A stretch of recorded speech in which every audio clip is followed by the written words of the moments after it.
What's weird is that South Korea has moved in the direction of appeasement. So they've elected their own sort of Neville Chamberlain figure. That would be the president of North Korea, whose name is Moon. And the president of North Korea is committed to what he calls a sunlight policy. The sunlight policy is a policy of détente with the North Koreans. President Moon Jae-in is actually the guy who conveyed Kim's supposed offer to meet to the Americans. His office said that North Korea, quote, has ample intention of holding talks with the United States. And he has another agenda here, which is that he is not particularly fond of the U.S. having a military presence in South Korea. Now, it is the U.S. military presence in South Korea that essentially guarantees there's not another Korean War. It's the American presence in South Korea that guarantees that North Korea, maybe with Chinese support, doesn't walk across that 38th parallel and just walk right into the heart of Seoul.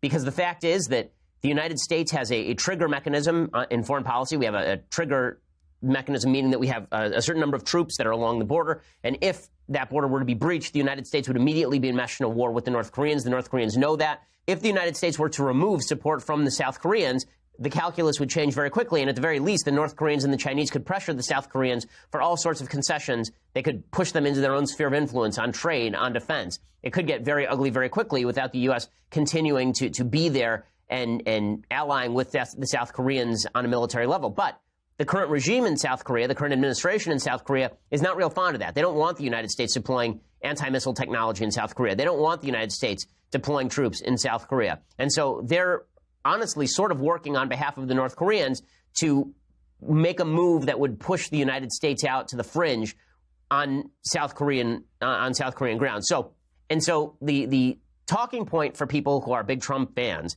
is that Trump forced the North Koreans to the table with all of this language. That Trump showed he wasn't going to budge, and now the North Koreans are going to come to the table and they're going to cave.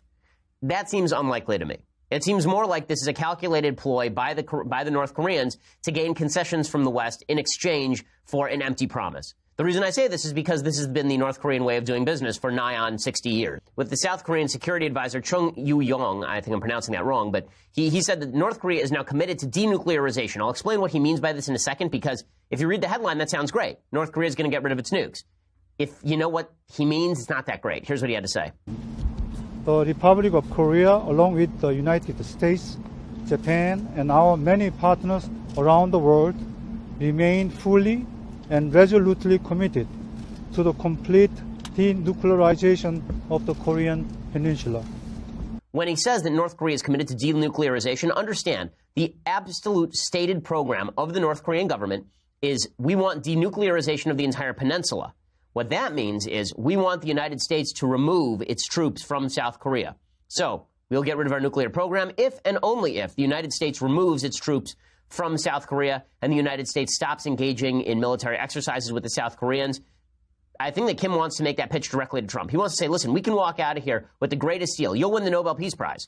Right? We'll walk out of here, and you'll have been the guy who disarmed the Kim regime, and I'll have been the guy who allowed the Korean Peninsula to finally stand up on its own. He can make a nationalist appeal to Trump.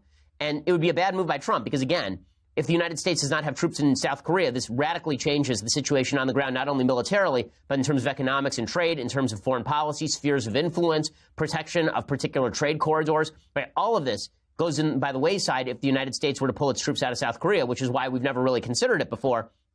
It's possible, however, that Trump falls for that routine. Sure, exactly, how he doesn't get played by Kim.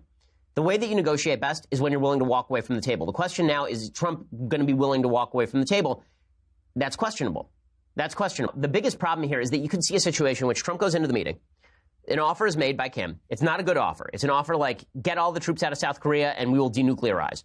And Trump says, so maybe he will get to withdraw troops, which he wants, in exchange for an end to ICBM testing, which he also wants. You could see Trump making this deal. It would be bad for the United States because that's bad policy. It's possible that he plays this as America first.